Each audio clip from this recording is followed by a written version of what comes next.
Good evening and welcome to the Committee of the Whole meeting on Wednesday, February 5th, 2025. We are opening the meeting at 5:30 p.m. Can we please call the roll? Mrs. Arvanites? Here? Mrs. Assef? Here. Mrs. Caforio? Here. Mr. Collins? I'm here. Dr. Henry? Here. Mrs. Hostler? She's here. She just ran to her car. Mrs. Troutman?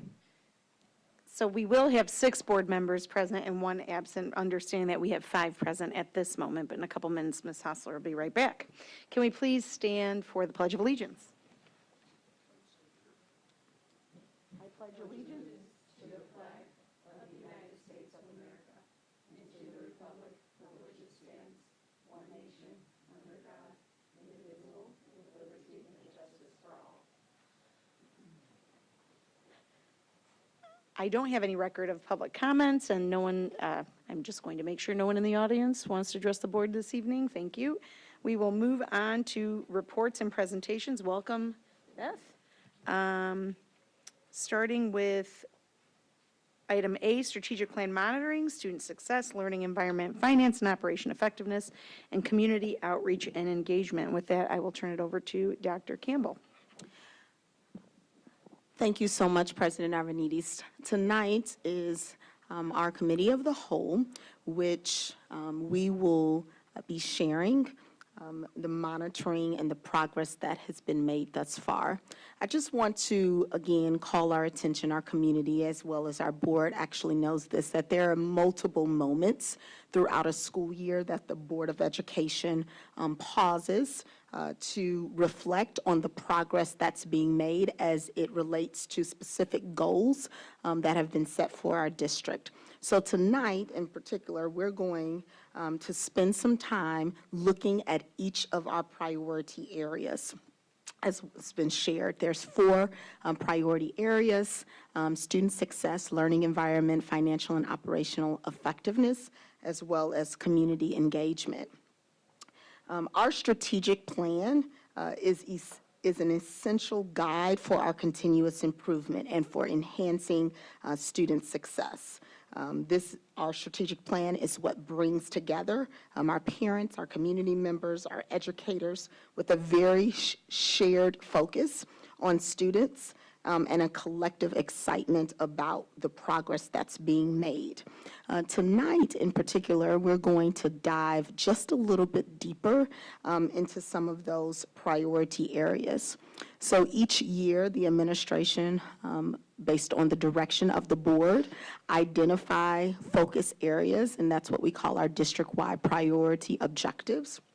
And each department aligns the work to accomplishing those particular objectives. So tonight, during the Committee of the Whole, we're going to take an approach to look at each of those priority objectives individually, and we're going to share an artifact. That artifact provides an overview and a reflection on the progress that's being made as it relates to that priority objective. I'm really appreciative that the board has done their board homework and has reviewed some of those artifacts, as well as has submitted some questions. And so after the team presents, there will be a question and answer where there will be some questions that I will ask of our team members to address that have been submitted, as well as if there's some few questions or thoughts that come up based on what has been presented. But we will have a chance to rotate through each of the priority objectives. As in the past, we are going to be very mindful of our time. So I've asked each of my cabinet members to share it within about a 7-minute time frame their work, really speaking to the artifact and really giving a high-level overview of the work that has occurred. Are there any questions about tonight's agenda and the process in which we will engage in. For our community members, as you will notice, we are trying a different format to ensure that there is clarity and transparency in order to hear the conversations. Typically, we will have these conversations in small groups, and we would rotate, but tonight we're trying a different format, and so we will reflect on that format in the spirit of continuous improvement and make any necessary adaptations that might be best for our engagement. Okay. Without further ado, I'm going to ask my colleagues, Ms. Leischel and Ms. Lyons, to kick us off with student success. And so they will, at your desk, at the table, you have a folder, and within that folder, sorry, at your desk.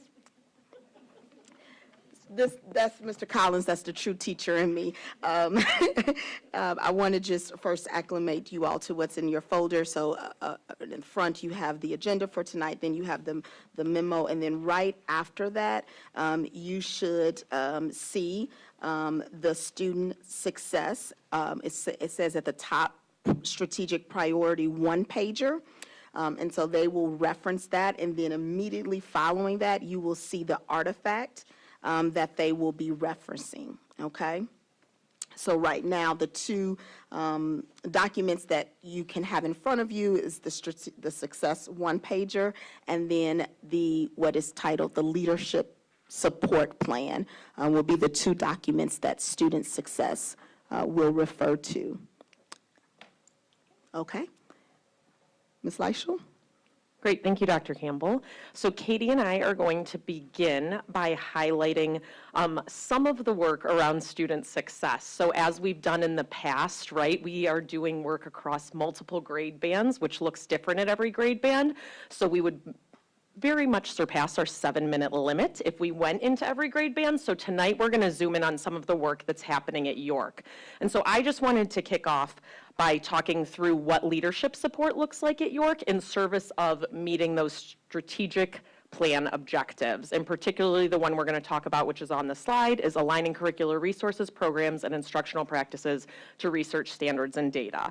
So when we're looking across all our leaders, this year, our focus is to really develop leader capacity and expertise with a focus on K-12 school improvement levers, including, right, and on your one-pager, you can see that triangle, and you've seen that slide quite frequently, including instructional leadership teams, instructional coaches, and professional learning communities. We know that York's leadership structure is a little more complex, right, and there's layers of leadership, including division chairs, department coordinators, assistant principals, and principals. So really, when I am supporting that leader in collaboration with my colleagues, including Dr. Schumacher, Dr. Rubenstein, Katie, that looks like me spending protected time with the leader and building leader biweekly one-on-ones. And so this is time to really prioritize her work and provide in-the-moment coaching and feedback around that narrowed focus for this year, around academics and how she is supporting those layers of leadership across her building. And so beyond just the meeting time, right, we can sit and talk about the work, but really setting up opportunities for interactions to get to see Dr. Hurt in action with her team. So this includes me attending senior leadership team meetings, building leadership meetings, maybe a division chair PLC, again, to see what that work looks like as she is developing her leaders to impact teachers, to then, of course, impact students. And so, again, once we have those interactions, we then have those biweekly one-on-ones to be able to provide coaching and support about what those leadership actions were and how they are supporting student success. And again, that includes myself and many of our cabinet team members, depending on what we're supporting and how that looks. So I'm now going to pass it over to Katie, who's going to talk a little bit more about the learning and teaching component of how we're supporting the York team and really partnering with the building leadership team around student success. Sure, thanks, Carrie. So in your York High School Support Plan artifact, on page 6, this is just a very high-level overview of the complexity of the work across multiple years and multiple phases.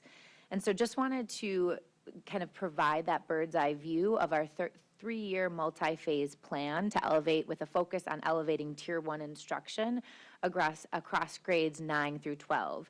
And so although this is a 3-year plan that I'm just sharing high level with you tonight, it does not mean that we are waiting for 3 years for student outcomes to be elevated.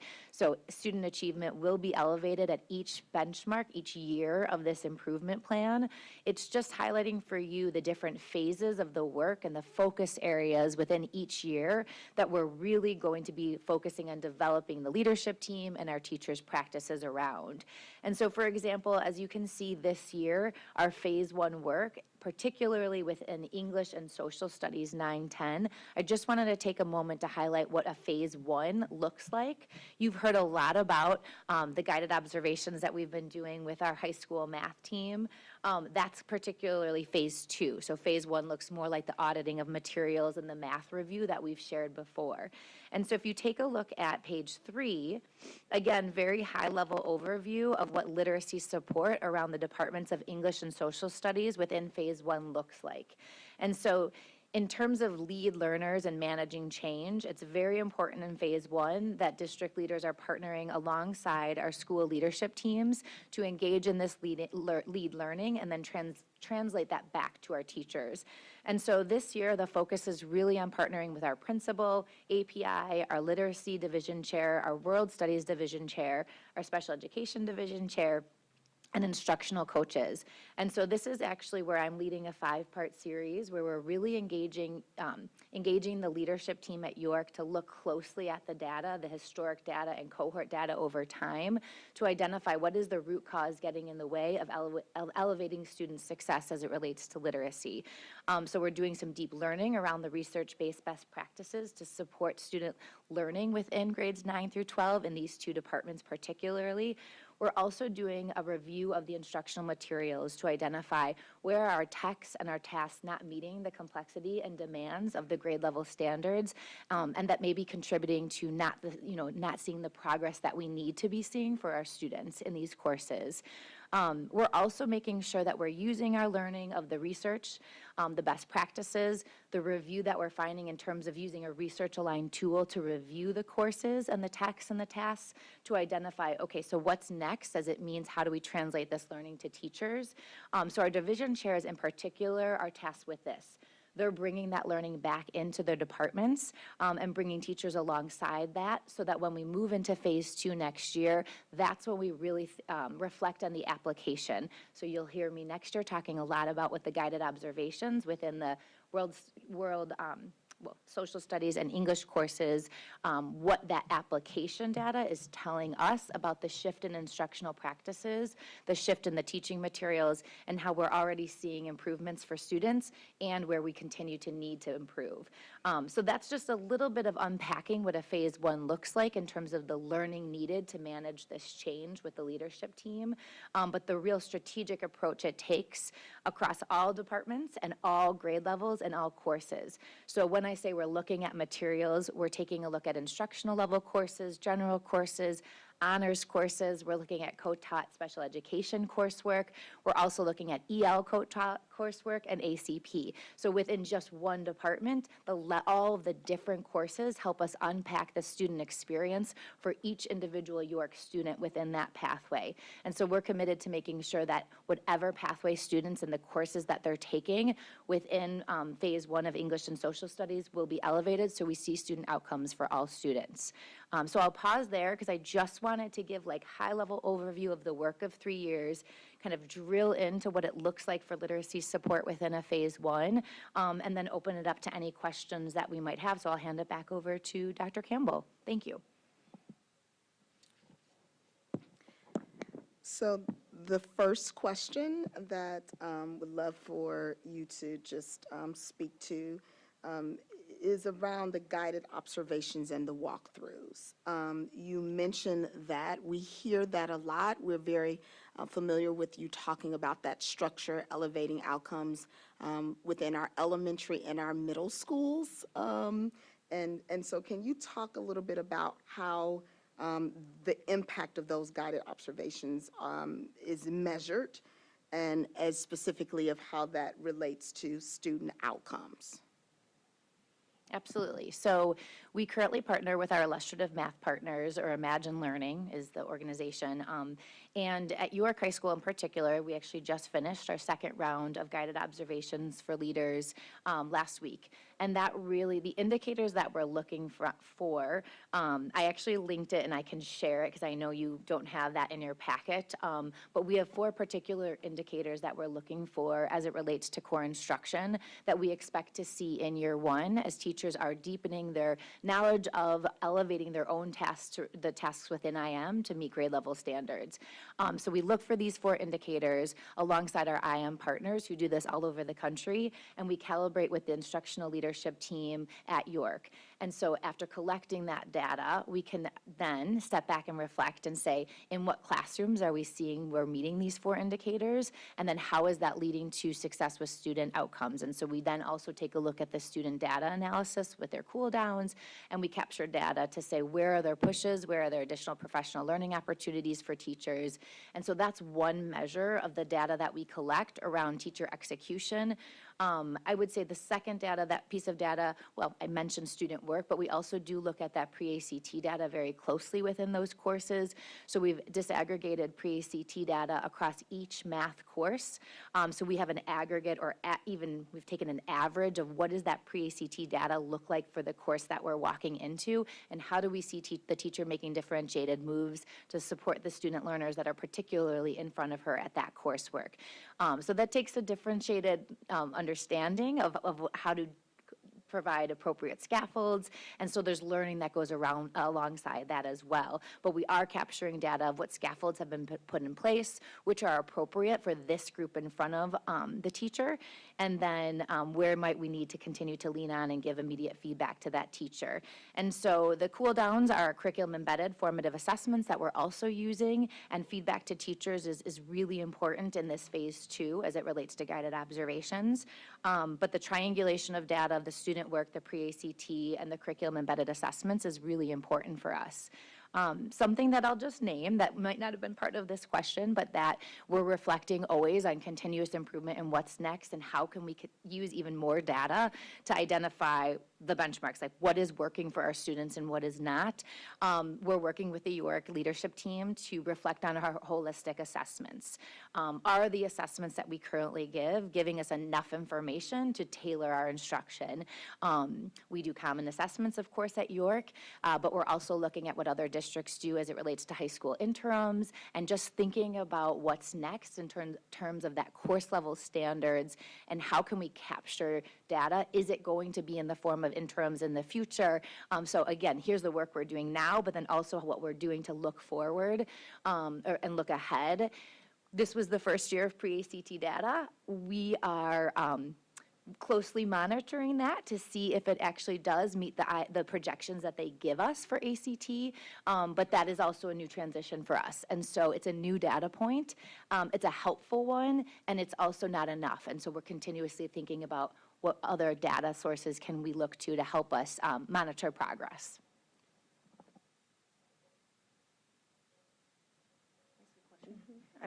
I think you're saying this, I just want to, you might have to repeat a little bit of what is a part of your conversation here, but I am thinking a little bit about instructional best practice. I know you're tying it to curricular resources and the review of the curriculum and all those things, but just looking at instructional best practice, how does this process impact, or does it impact, the teacher supervision and evaluation process? And are those two things married? I'll stop there. Yeah, absolutely. I think one of the things within phase 1 that I mentioned is that we are bringing the York leadership team alongside the learning of the research-aligned best practices. This is also in service of providing higher quality feedback to teachers that's aligned to that research. Something that we've learned from success at our K-8 level that I know high school is very different, but one thing that we've heard back from our K-8 teachers is how much more targeted their feedback has been, because they've done the learning around what we expect to see in a math classroom in geometry, what we expect to see in Algebra 1 as it relates to standards and the shifts that we should be seeing.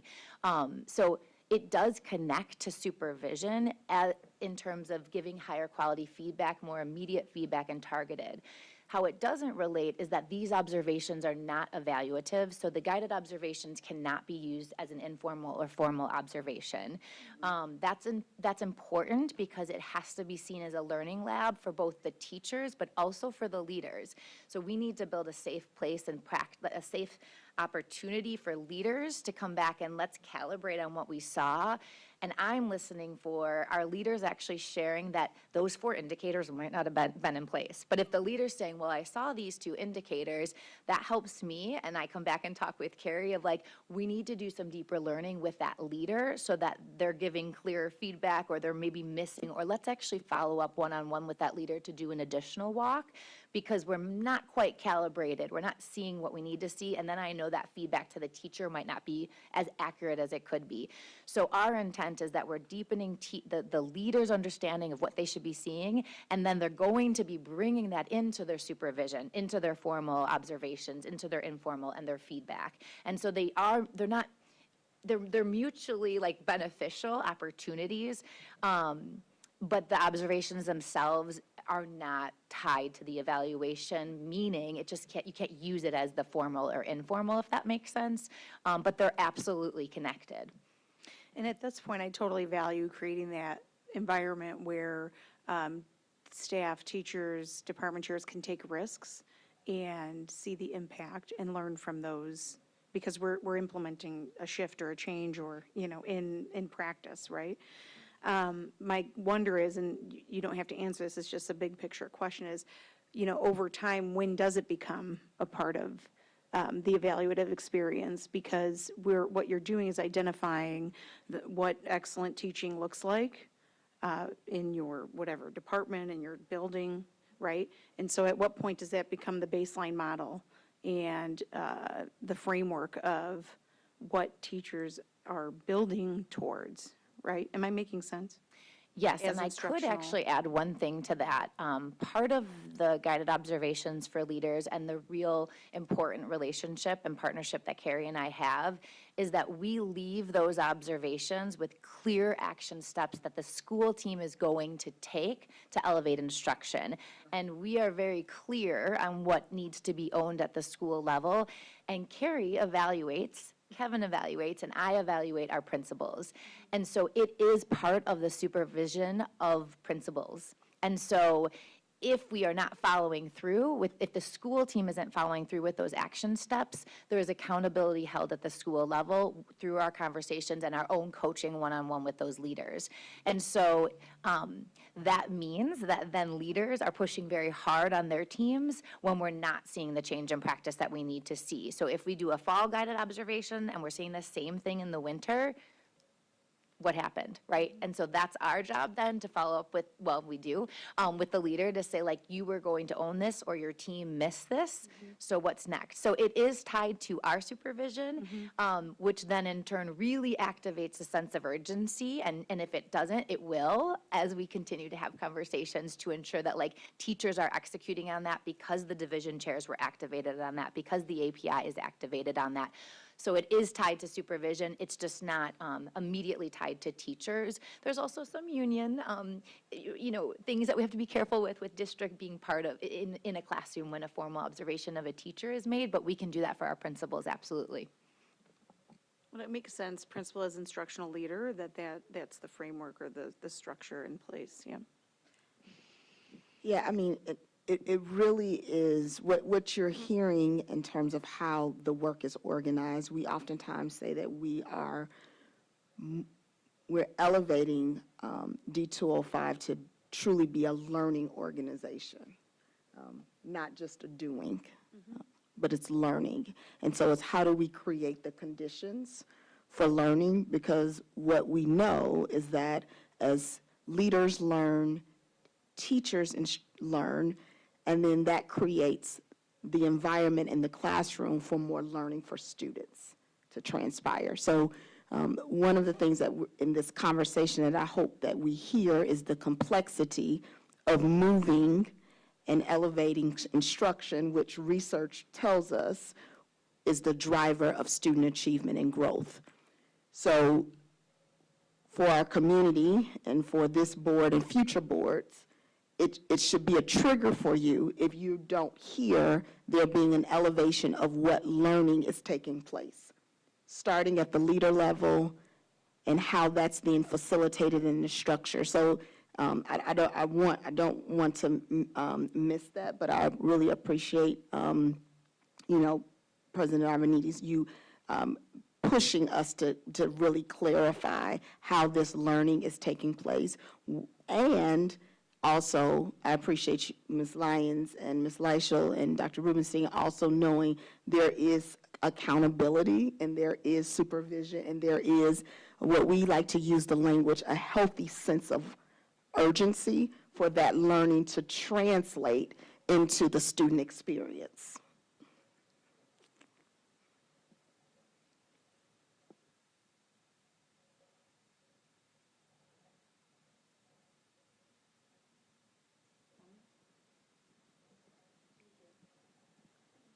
Okay, we're going to move to thank you, student success. Obviously, there's much more that can be discussed and shared, but we're going to move on to our learning environment.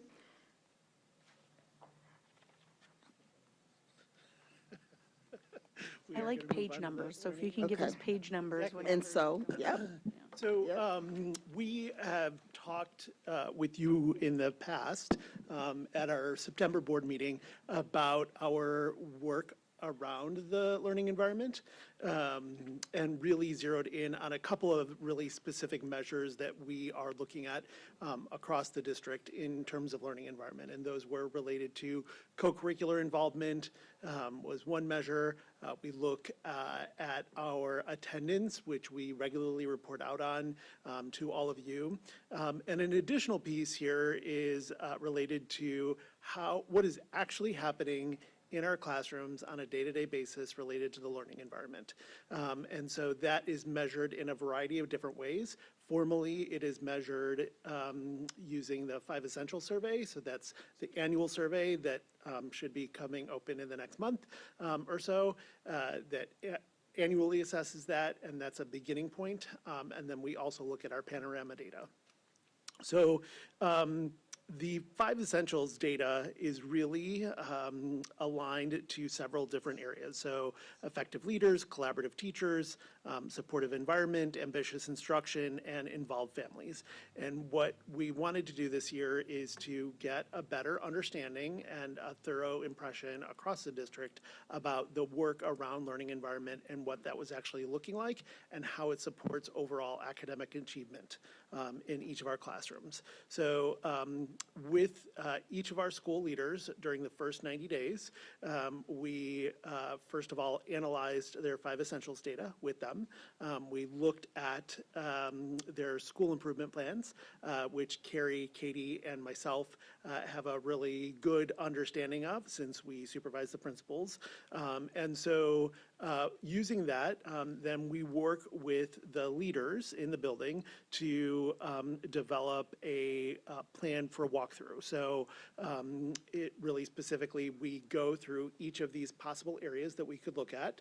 So teacher-student relationships, fostering academic mindsets, interactive pedagogy, classroom routines, cultural responsiveness, student-centered discipline, community building, aligning social emotional learning to academics, and then youth voice. And those are aligned to the CASEL standards and can specifically be observed in different classrooms. And so in your board document this evening, you have a copy of what we're talking about when we actually say that we're looking at these different pieces in the learning environment. So we have a conversation and we say, what could we look for, according to CASEL, when we're talking about teacher-student relationships? What does that really look like in a classroom? So things like addressing every single student by name as they come up in a classroom environment, allowing students to different students to address the class and to have a conversation during the class period. How does the teacher respond to student needs, and what does that look like from there? So we really dive deep into that in each of these areas, and so get a comprehensive understanding about what that looks like. And then we ask our leaders, understanding their 5 essentials data, their focus for the school improvement plans, and what we've just talked about, what do we really want to dig into as a part of our learning environment walk? And so we focus our areas on it's usually 3 or 4. Those are all laid out on the screen for you of what we did in the first 90 days, the areas of focus. So you can see that teacher-student relationships, fostering academic mindsets, and then interactive pedagogy were the 3 most commonly chosen areas that we went into classrooms and looked at across the district. But there's also a key theme of developing strong classroom routines and looking at some cultural responsiveness pieces. So just really what does that look like in our classrooms? And then we spend a good 2 or 3 hours walking to 5 or 6 classrooms. So spending a good period of time, 20 minutes or so in each classroom, and really assessing what we can see in terms of that. How many times does a teacher call on a student by name and not just pointing in the direction of a student? How many times do students get to interact and say something out loud, or is it entirely a sit and get piece there? And so we really do that, and then we come back together and talk through our data. And so what that looks like here is that we are in a place where we are reflecting both on what we've just seen, but really asking some reflective questions about, is there anything that was really surprising to us in a really positive way, or in something that might need to be followed up on? What did we observe in the learning environment that should be really highlighted for others? And how are we going to do that? What does that look like? What did we see today that might require some focused attention? And that goes to some of the supervision that a principal or assistant principal is doing on a regular basis. So we may have gone into a classroom and seen something that might need a little bit of a tune-up. And so how are we going to provide that feedback, and what does that really look like? And then how are we, what plans do we have in the future for this learning environment work? So we take that and you get really, I would say, robust discussion about what we've just seen, and some additional context for the learning that is going on, and you start to gather that data over time. So we've done every building within the first 90 days of school, and so that's the first part. The next part is that during the second 90 days, over the next month to a month and a half, we're going to be doing learning environment walks again with probably a similar focus in each of these areas. So really, I'll just take Edison as an example. Edison, we looked at teacher-student relationships, fostering academic mindset, and classroom routines during the first piece, because that was aligned to your school improvement plan. Let's talk about what we've done since the first learning environment walk, where we're at now, and what we really need to zero in on today to figure out what are the next steps, and then go and gather some more data. Our belief and our plan is that we can then use these data that we are gathering to help drive school improvement planning for the next year, to align the work once we have some feedback from 5 essentials, so it becomes a really natural cycle. I will say that from a personal perspective, working, so anytime any of us go into a classroom, everybody has a different perspective. So Mr. Gomez is going to come at it from the technology aspect and what he sees from that lens. Carrie is going to come at it from a different view because she supervises the principal, so and is doing a lot of that work. We each come at it from a different perspective. And so to have this focus really, really specifically on the learning environment, which is so so closely tied to academic work and tuning up academics, has been really kind of a unique and forward-facing gift for both the school leaders and for each of us, because we have a far better understanding about the perspectives that each of us bring in our own work. So I will pause there and answer any questions.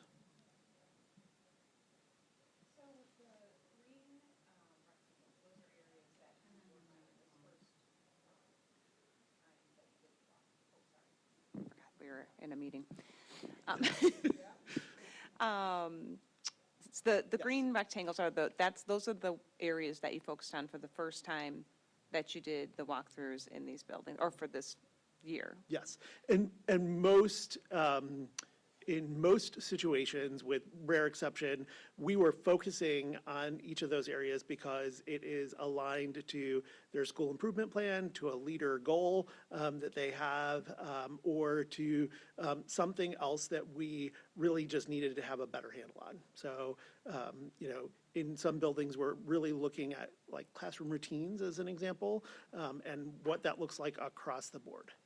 And that decision for what's in the school improvement plan and the work being done came from the data from the 5 essentials and Correct. the panorama, you said? Correct, yep.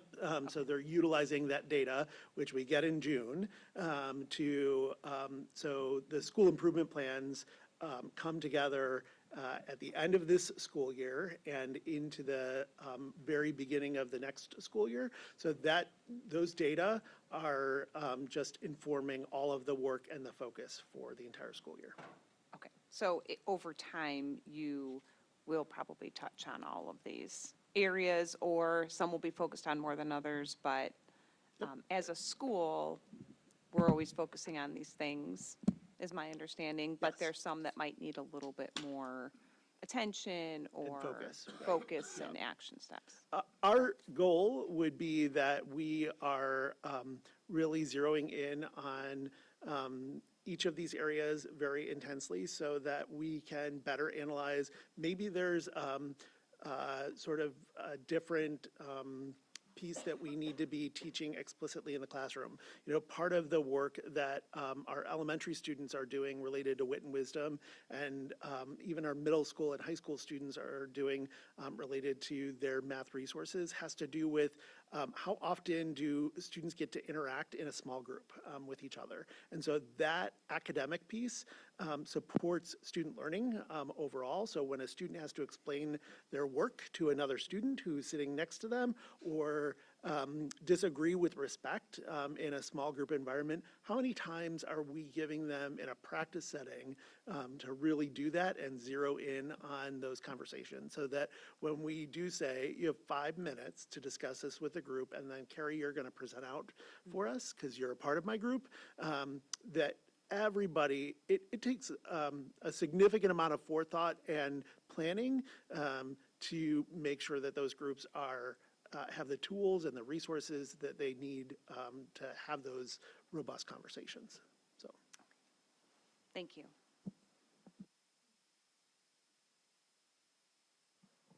I just have 2 quick questions. Review for me again how you chose at each school what you were going to observe, these 3 green boxes.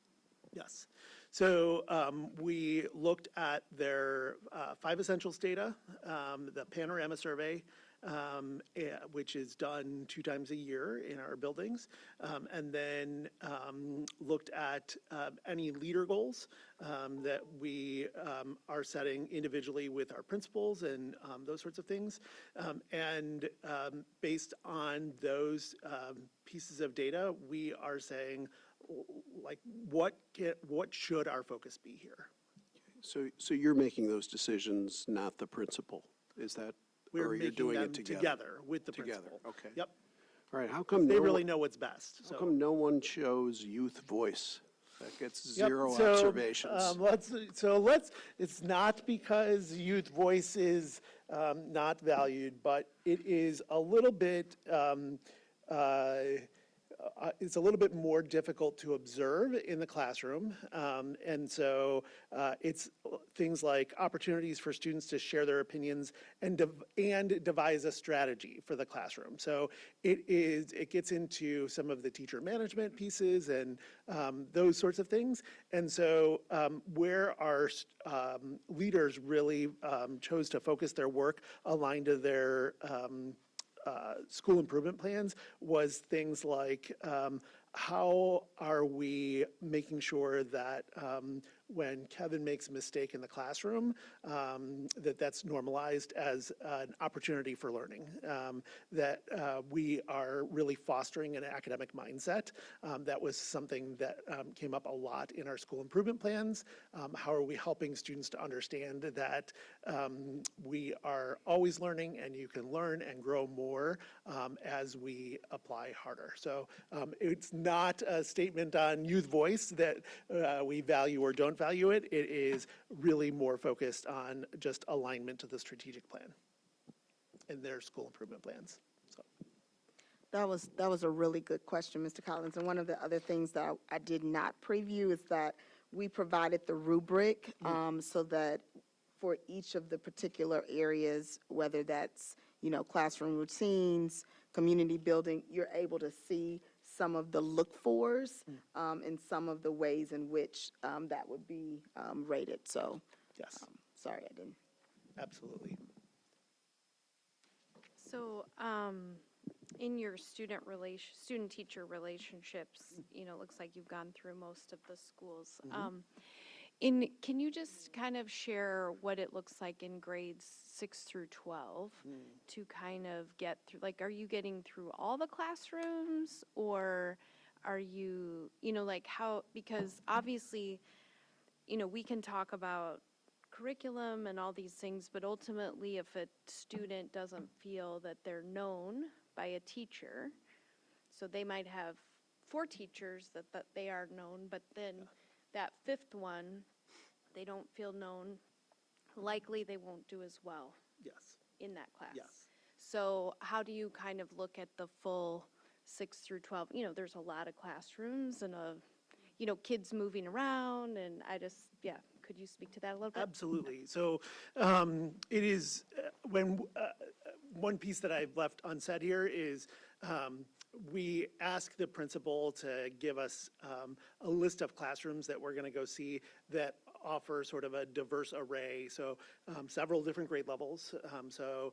Between Carrie, Katie, and I, we have seen every grade level in every building across the district, looking at intently at the learning environment only.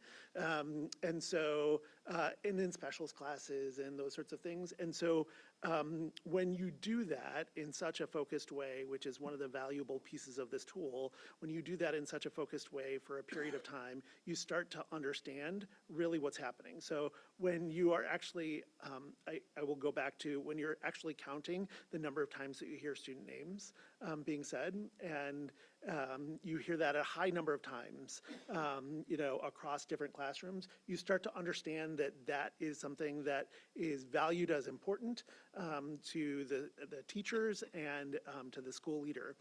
And then what we ask our leaders to do is to really hold up a mirror to their staff members as they're going and reflecting, and to really say, so we were in 6 classrooms today or earlier this week, and to really say, here are the things that we saw, honestly. So we heard student names about this many times. We saw this many collaborative groups that are happening in our classrooms. And in the places in some schools where that might need some more focused work, those are even more collaborative conversations that all 3 of us are leaning into to really help leaders to say, how can we really focus this work so that every student is having a high quality student experience all across their years, because as we all know, K-5 is a really magical experience for our students. 6-12, as they start to switch classes during the day, we want to make sure that that is the same magical experience and that our students are continuing to receive that high quality and focused instruction. Does that answer your question? Yeah, yes, it does. And just to kind of follow on, so the teachers in the building would know what you're looking for, or they would be aware of this, like The this, tool. the tool. Yes. That what a, like a highly effective situation looks like, and they know that that's what you're looking for. Yeah, so part of, I think the exciting part of this, right, is our guided observation structure really focuses on content, right? So when we're doing a guided observation, we are in math classrooms or we're in literacy classrooms. And so this is really, particularly in 612, right, when you're going to see anywhere from 4 to 8 teachers in your day, getting into classrooms with, again, a research-backed tool to be able to see, what does it look like in a PE class? What does this look like in art, right? And so seeing a variety for the true student experience. And so something that's been really powerful in 612 in the leader reflections after we do those walks is, let's think about if I was a student and that was my day. So I had those 6 teachers. What would be trends that I saw? How often was I engaging with my peers? How often was I engaging one-on-one with my teacher? And so really identifying those trends from the lens of a student when we're thinking about learning environments, right? And creating that welcoming, affirming, and engaging environment. And so that has been a really powerful experience. And this is the first time we've used this tool in a systematic way across our system. And so this was really, going back to what Katie said on student success, around leader learning. So it's tied to SIPs, which is why we had leaders choose those look for areas that we want. We've already seen some trends about some areas that we might want to do additional learning around, particularly that tie really well with student success to, again, just reinforce some of those habits that we want in all our students to experience in the classroom.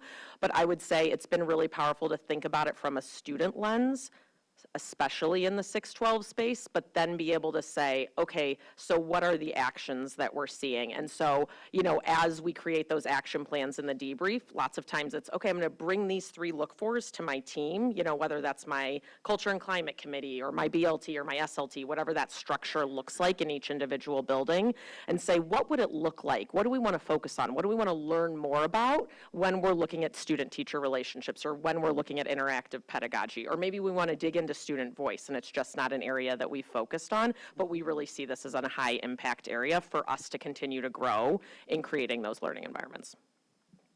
That's great. I like that there's a tool. I think it's, instead of just walking in and going, oh, well, it didn't seem like we saw this. yeah. There's an actual rubric or something that you can say, oh, and create an awareness sometimes. So, yeah, I like that. Thanks. I just, 6 through 12 is obviously much more complex than. Just a really quick question, just on the same thing. So do you guys develop this tool, or is that part of the? No. It is developed and validated by CASEL. So yes, so they have developed that tool. It is used in thousands of schools across the country. So yes, it's not a homegrown tool. Yeah.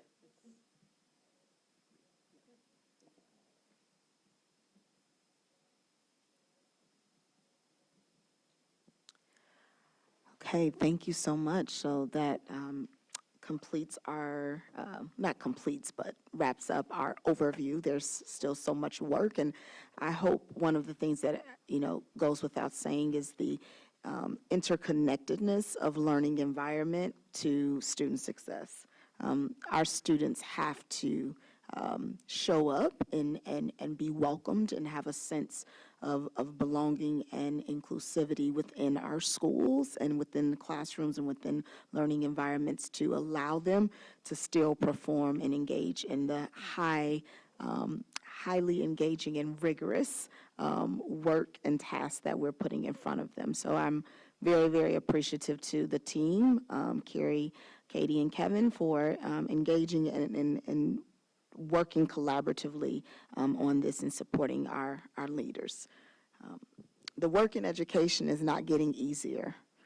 I just want to put a little pin. Like you're hearing, 7-minute snippets of the work, but the complexity of it, the strategicness and the need for us to continue to move the needle I just want to say it again. It's really complex work, and I'm really proud, not only of the leaders that are in the room, but the leaders in our buildings and the school teams that are coming alongside us and being open and willing to continue to learn and do the tough work.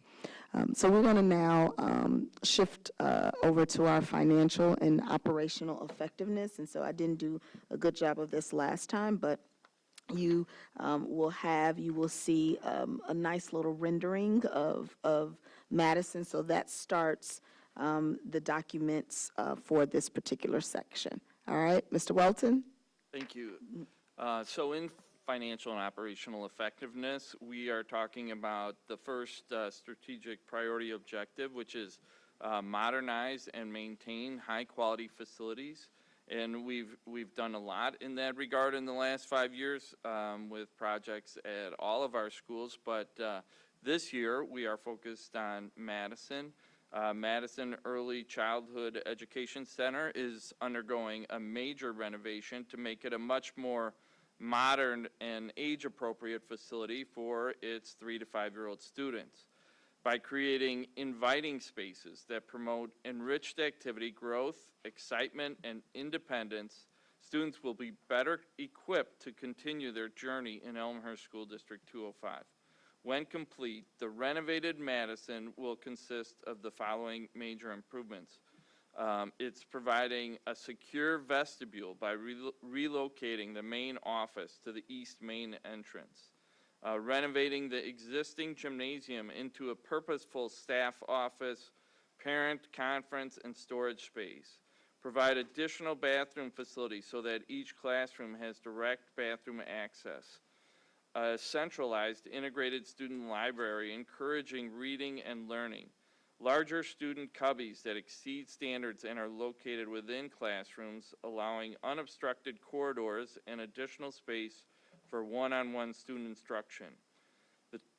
The new classroom furniture is dual purpose, height adjustable, and supports the 8 different student interaction stations: dramatic play, writing, math, library, art, music, science exploration, and sensory. The enlarged nurse's office are equipped with 2 cots, ADA-compliant child's toilet room, and additional storage space. 2 sensory rooms with direct classroom access. A gross motor space with dedicated storage consisting of sliding marker board closets and shelving, plus separate storage room. Renovated courtyard that acts as an extension of gross motor activities for additional secure outdoor space. And over 10 security cameras installed throughout the interior and exterior of the property. And we have energy conservation through LED light fixtures throughout that are dimmable and on occupancy sensors, and we have brand new windows to replace the old single pane windows that were in Madison. So that was our focus on as far as the modernize and maintain high quality facilities. And number 2, we have the ensure the safety and security of all student, staff, and facilities. And this we're really focused at York with perimeter controls. And perimeter controls are one of the most important components of school safety. And the York High School is our largest building. And adding secure vestibules to York High School makes a significant improvement to security controls for York and the district. Visitors will be vetted at a pass-through window where the ID transfer will happen.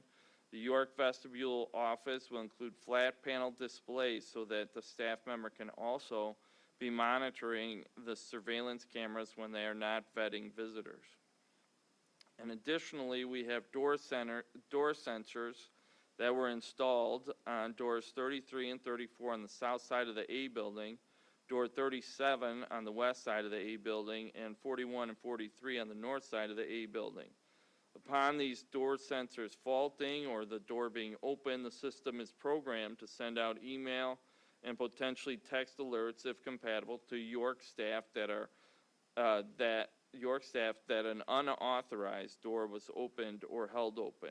This helps improve safety as staff is notified quickly about unauthorized doors being used so that the staff can respond to those locations to ensure the doors are secured and help staff review surveillance video more efficiently to view only the specific times on the video when unauthorized doors were open. So with that, I'm going to turn it over to Rudy on the third point. Yes, on maximizing technology resources to achieve excellence. Thank you, Chris. As you've heard this evening from the Learning and Teaching Department and Student Services, they've conducted guided observation and learning walks, and I've had an amazing opportunity to join those as well. And the Technology Department has been strategically partnering with the Learning and Teaching Department to deepen understanding of how teachers are currently utilizing the digital platforms of the new curricular resources. Based on this understanding, Tech and L&T will develop a shared plan of how to best support teachers with maximizing the use of technology to engage students and elevate the student learning experience.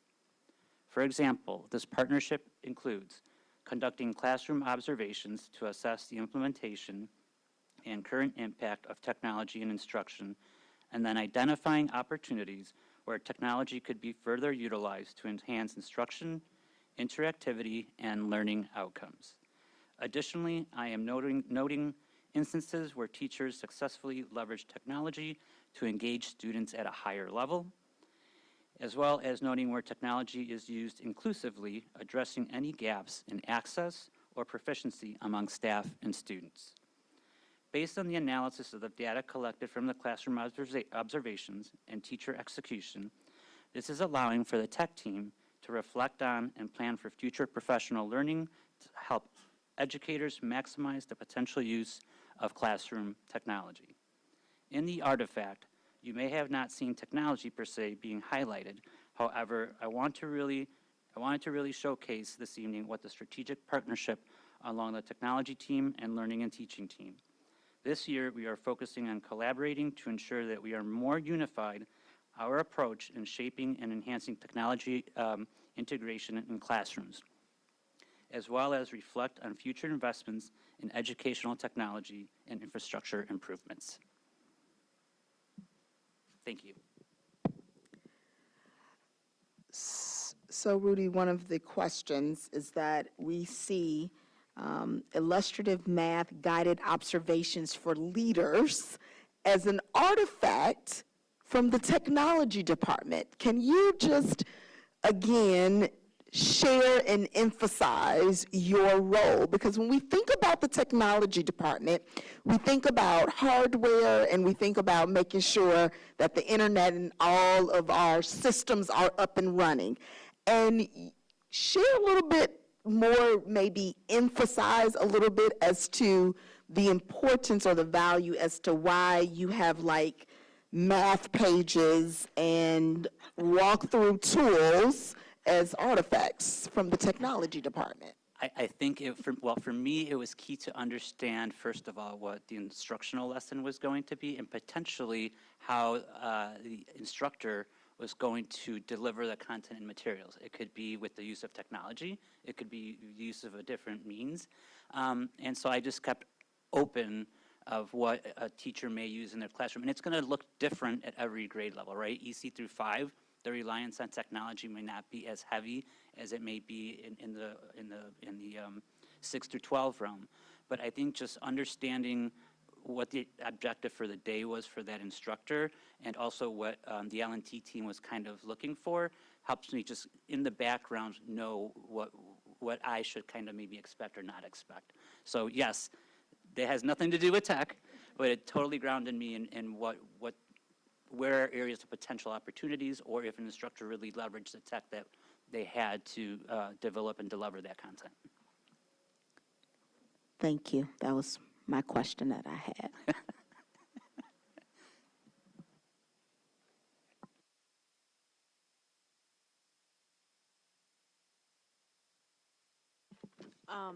Do you feel like this is a little ambiguous, but, we put in a lot of technology as we upgraded our buildings. And I guess just, and I know you've upgraded I'll call it the Wi-Fi, but the systems that, give everybody internet and everything. Do you feel like we're able to keep up? Do you see on the horizon, and you don't need to answer this right now if you can't, because I know I'm just thinking of this, but do you see us having, to make some more significant investments to kind of keep up? I mean, technology keeps changing, and the load that our wiring and everything has to take gets bigger. And so I just wondered if we're able to keep up, or if we're going to need to make another significant investment. Currently, overall, we have the capacity to maintain the current use of digital resources across the district. I don't see it in a 5-year roadmap. There isn't really a need to increase capacity. Most of the schools have recently been rewired with the referendum project. I think the one school that we would need to, in a near-term address, would be York, because they have cabling that's outdated. But overall, district-wide, with the schools that have been renovated and investment in the infrastructure and wiring, we are well set to have enough capacity. Okay. Because you figure York was updated in 25 years Correct. ago. Correct. And so technology obviously wasn't what it is now. Correct. So, Correct. okay, thanks. Yep. I just was curious, We're in a good position. Yep, absolutely.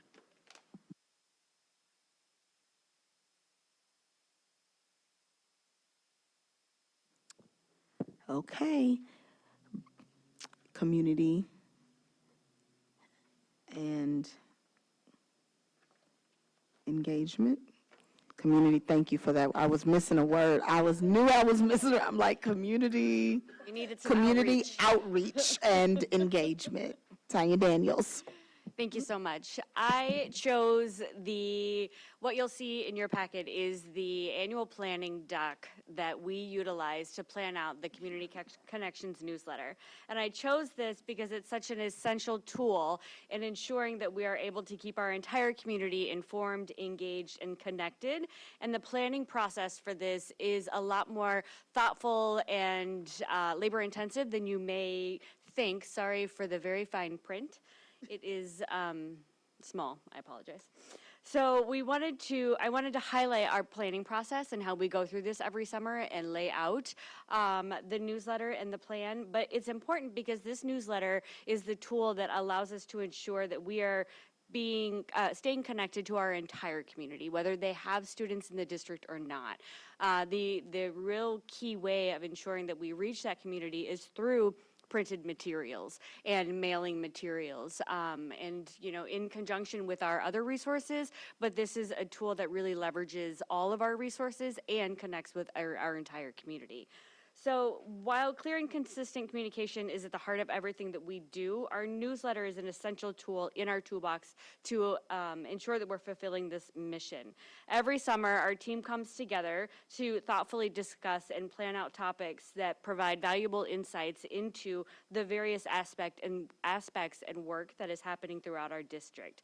The topics are carefully selected to align with our strategic plan and are also updated throughout the year. So while we may plan out each newsletter is going to have a certain topic, obviously as topics arise and things need to be communicated throughout the year, we're going to shift things around and make sure that we're highlighting what our entire community wants to hear. The alignment to our strategic plan is also really strategic. So we ensure that we have stories that are educating our community, sections that provide opportunities to engage our parents, students, and community, and stories that are empowering our community to be informed about what are happening throughout the district. Our planning deck is built around highlighting all of our work each year, but as I said, we're constantly monitoring that to be sure that we are highlighting all areas of the district and that the content is strategically aligned to our strategic plan. It provides opportunities for us to be transparent, but also utilize all of the multiple tools at our disposal and in our toolbox, including social media, videos, collaborations with departments, and our website. We amplify the reach and impact of each of our components of the newsletter through the use of these other tools as well. So in conjunction with that, once we have word from our printer that the newsletter has gone to print and is going to the mailboxes, we will strategically plan out then posting the entire newsletter on social media, saying that it's there, sending it out in Parent Square, posting it on our website, and then the team works on creating a communications plan for the content of the newsletter, strategically posting individual stories with their corresponding videos. So when we do a story in the newsletter, my team will go out to the schools and work with district staff to identify people to interview, whether that is staff or students or staff and students. And then when Tim is interviewing them to write the story, Garrett is there with the camera filming it, and then is able to take the longer version, because what we have in space in writing in the newsletter is never going to be enough to cover the content of the videos that we're doing. So Garrett has the means to do a longer form video to truly cover more of that topic than we can cover in the newsletter. So in each of our newsletters, you'll see multiple stories will have QR codes next to them, and you can scan and you can watch the stories. And the great thing is, it is really our students and staff telling the stories and bringing those stories to life. It's not my team, though my team is amazing, but the stories are actually coming from our students and staff. Another important component of it is that it allows us to really celebrate our staff. We have a section of the newsletter called Excellent Educators, and in partnership with our cabinet team and the learning and teaching directors, we identify staff members that we really want to highlight and elevate and congratulate, and we will work with them. We will interview them. Some of them prefer just a photo. Some of them are open to a full camera interview. So depending on how it works, we utilize that to highlight various staff and teachers throughout the district. It's also a strategic tool that allows us to highlight maybe open positions that we have, so we can highlight people in certain areas to make sure that we're really talking about what it's like to work at D205 and what it's like to be a staff member here. So we are really excited about that, and we hope that you appreciate it, and I'm open to any questions that you have there.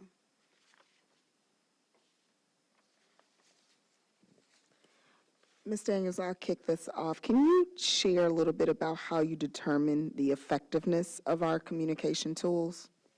Sure. Data is something that drives most of the things that we do. My team comes together every Monday morning, and when we come together, one of the first things that we do is we pull up the analytics for our social media accounts from the week before. So we're going to look at how many impressions that we had across all of our posts, how many, what our reach is, because we want to know, okay, so we're posting things, but is it things that people want to see? Is it things that people want to read? So if we look at a week and we see that maybe our impressions and our reach were down, significantly, we're going to talk about why. Sometimes it's because we had to put a couple graphics on there to, promote an event or something, and we know that they're not going to get something, but you can look back into it. Okay, so we didn't have 300 likes on this graphic, but if you look in the reach, we can see that we still got some reach on that. So we're really analyzing every single thing that we put out. We're also using website analytics. So on the website, you'll see that we have buttons below the video. One of the things that our team did in our last meeting was we looked at the website data, Google Analytics for the website, and wanted to make sure that the top 5 things or 6 things that people are going to on the website are easily accessible and that they are found either in those buttons or with a minimal amount of clicks. So we also, the QR codes that we put in our newsletters, we can monitor how many times they've been scanned. And so we can really see, are people watching this video, are they getting it from the newsletter, or are they maybe getting it from the information that we're putting on our social media pages? So we're not of the mind to post something because we want to post it. We're posting it because the data says that this is what people want to see, and we are using that to drive our decisions as we move forward.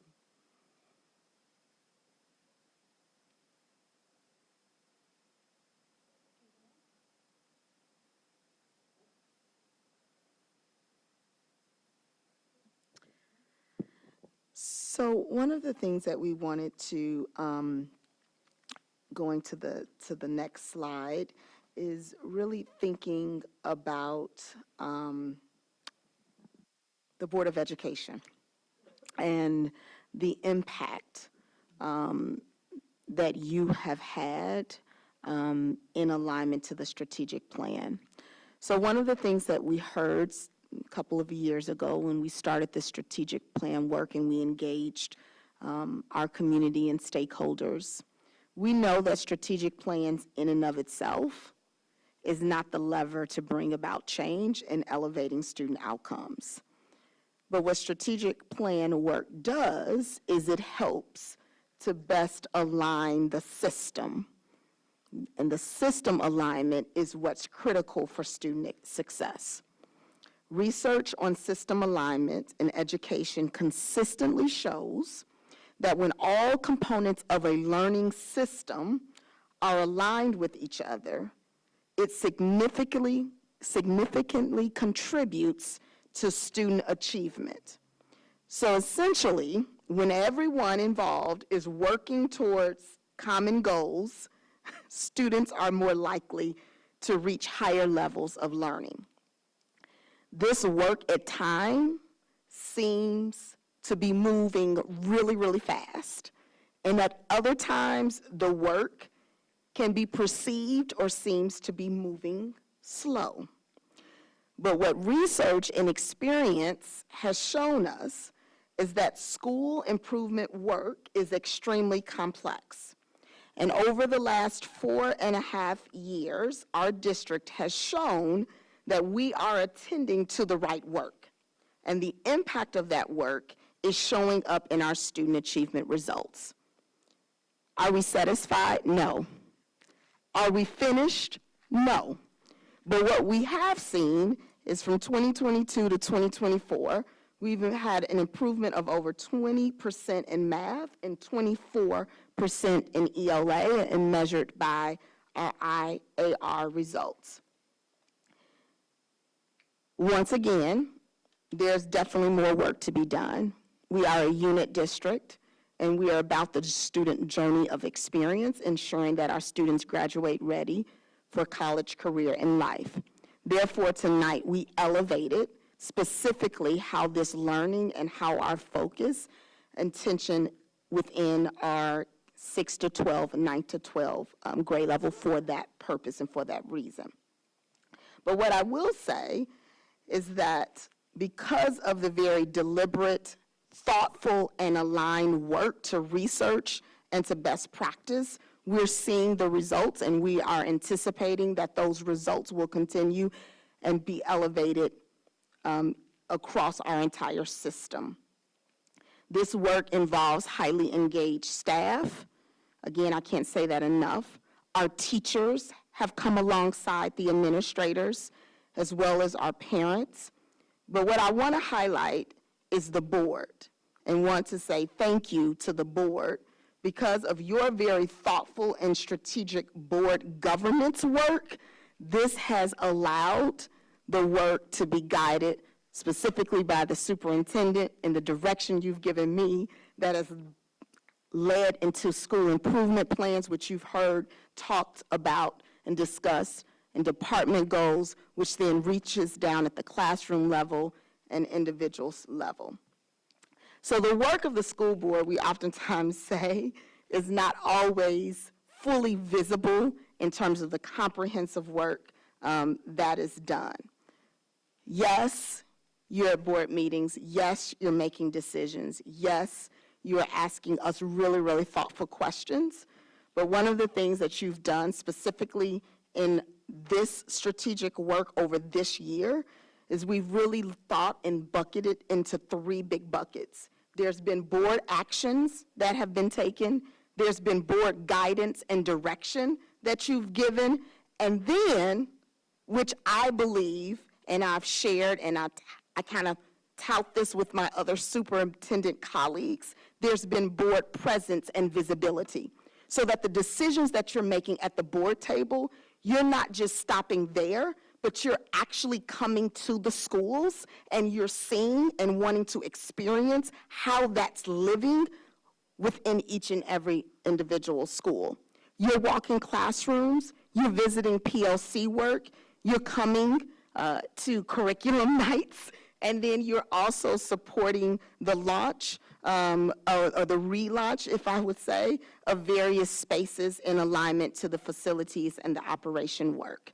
And so we just wanted to take a moment to just highlight again for our community how the alignment of this system really starts at the board governance work and the actions and all of the work that has gone into to ensure that the administration is able to have the impact aligned to the strategic plan so that we continue to elevate student outcomes.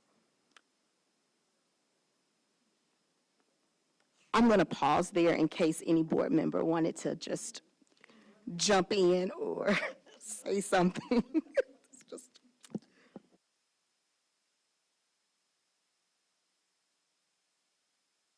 You want to go ahead?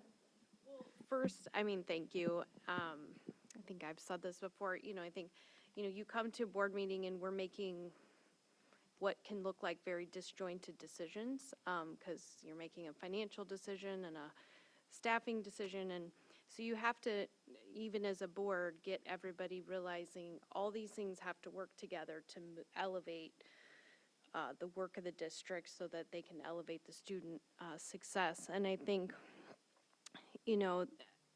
digging in the last few years, I mean, so, I'm heading out and, but being able to really,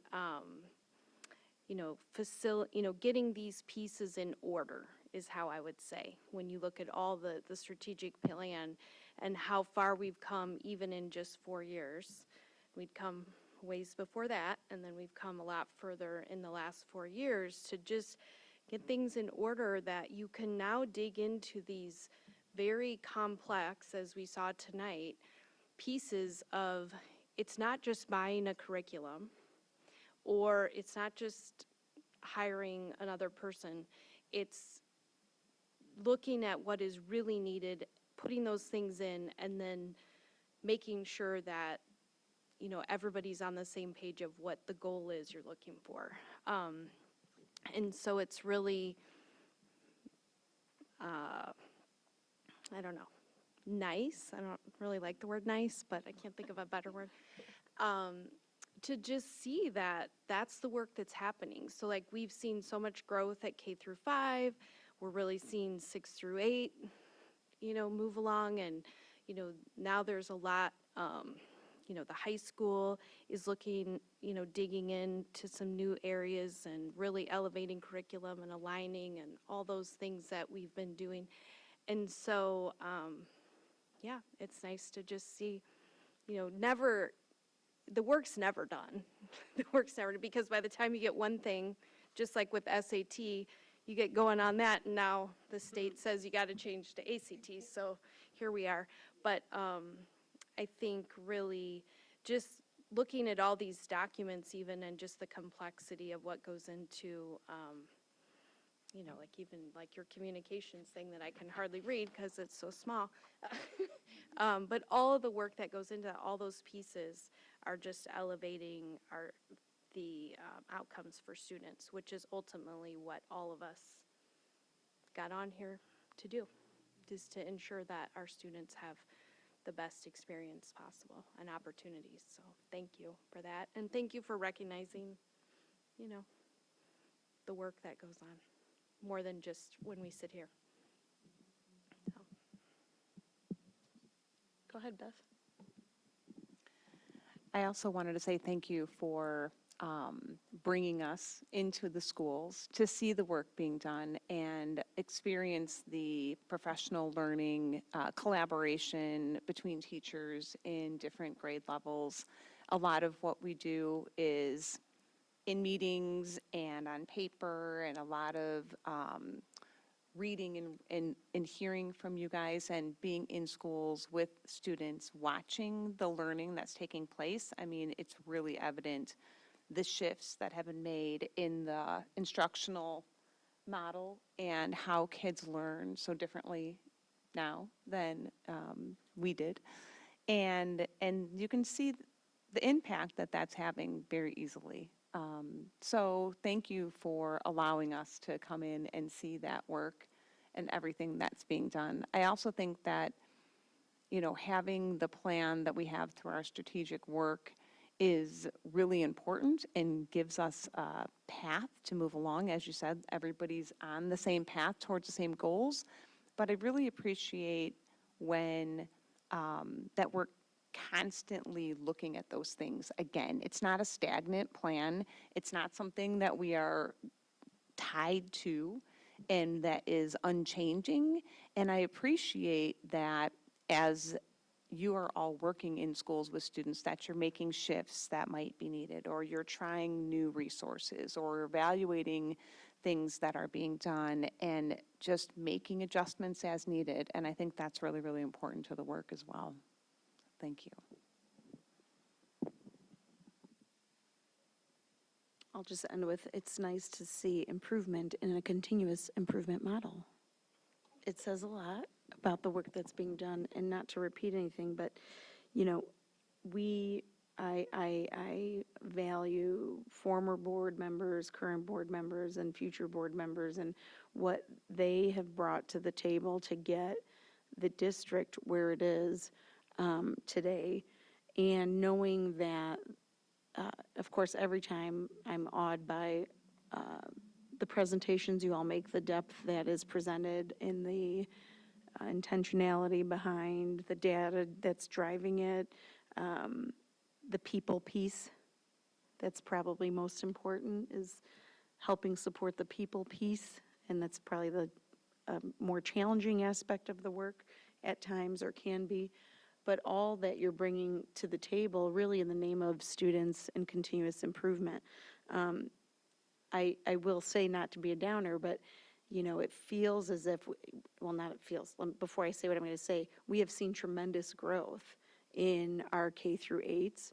We have seen, I think in just my 4 years, from my first day, my first school tour to my last school tour a few weeks ago, the environment is changing, and it's changing rapidly, and that's because of the people who are sitting around this table and their commitment and loyalty to our district and the vision and their buy-in to this strategic plan, right? Also, I say that knowing that some of the most challenging work is probably still lying ahead of you all.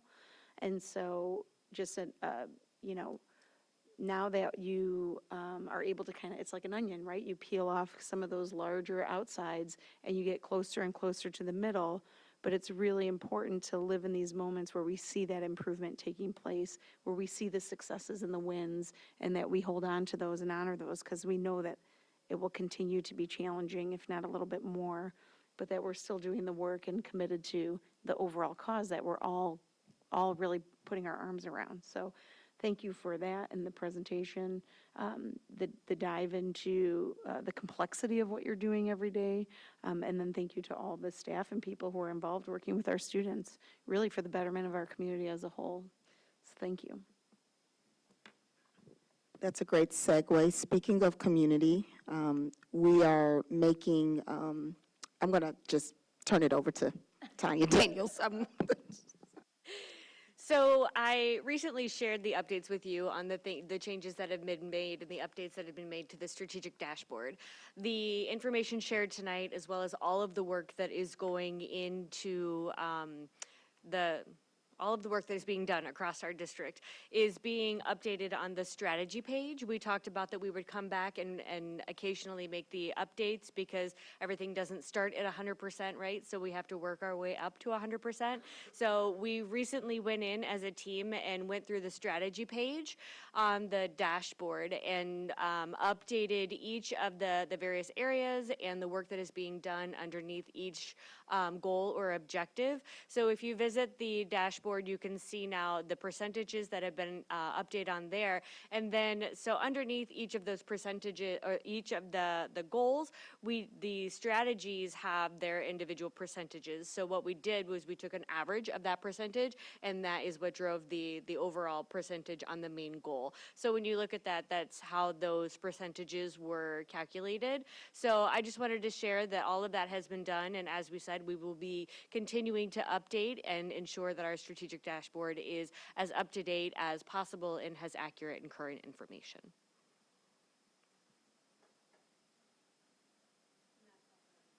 That is up there now.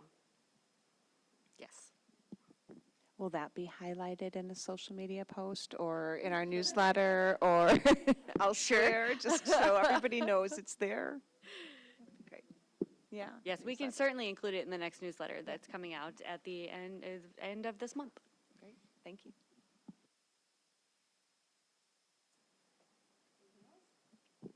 That concludes the presentations on behalf of the administration. Okay. We'll move on to item 4, which is board communication. Board members present reports and/or share information with the full board. Do we have any communication for the full board? Okay, seeing none, we'll move on to upcoming meetings. February 25th, 2025, we have a regular Board of Ed meeting at 7 p.m. And March 5th, 2025, we have a Finance and Operation Committee meeting at 5:30 p.m. Both meetings will take place here at District 205 Center in rooms 215, 16, and 17. And with that, it is 6:55, and this meeting is adjourned.